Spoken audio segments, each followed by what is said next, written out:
Hello! Hi. Anong pangalan mo? Eunice. Hi, Eunice. Ako si Kuya RK.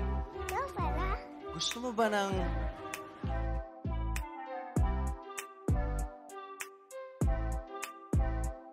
Masayang inanunsyo ni Vice Ganda na guest host nila ang aktor na si RK Bagatsing. Ito nga ay dahil nasa bakasyon pa rin ang ilang host ng It's Showtime. Nagulat naman ang madlang people sa pagdating ng kapamilya actor dahil hindi nila akalain na meron pang ibang guest host bukod kay Kyle at Chari. Samantala, pagpasok pa lang ni RK Bagatsing ay winelcome na agad siya ng mga It's Showtime host sa pangunguna ni Vice Ganda.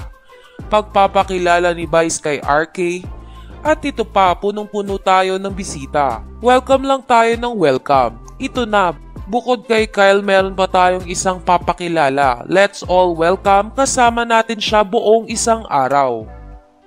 Agad naman na nag-WhatsApp madlang people si RK Bagatsing sa mga madlang audience. Pinaramdam naman agad ni Vice Ganda sa aktor na masaya sila sa pagdating ni RK Bagatsing sa It's Showtime. Ayon pa kay Vice, guest co-host natin si RK ngayon. Pagkatapos naman ito sabihin ni Vice ay inalala ni RK ang dating segment ng It's Showtime na Sexy Babes, kung saan ay isa siya sa mga hurado nito noon.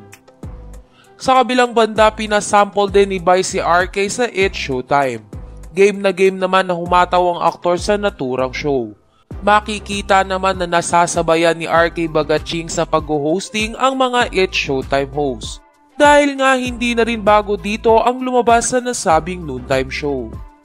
Samantala, narito at basahin natin ang reaksyon ng madlang people sa pagiging guest host ni RK Bagatsing ngayong araw sa It's Showtime.